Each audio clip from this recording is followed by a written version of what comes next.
అసలు సీలో లైఫ్ ఎలా ఉంటుందని మీరు ఎప్పుడైనా ఆలోచించారా? మేమైతే ఇప్పుడు సీ లైఫ్లో చూసాం.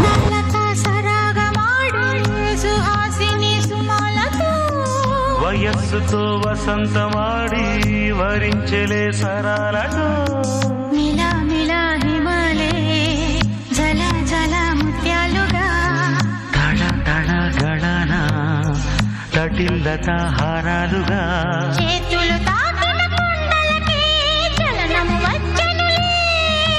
ముందుకు సాగిన ముచ్చటలో మూవను పలికెనులే.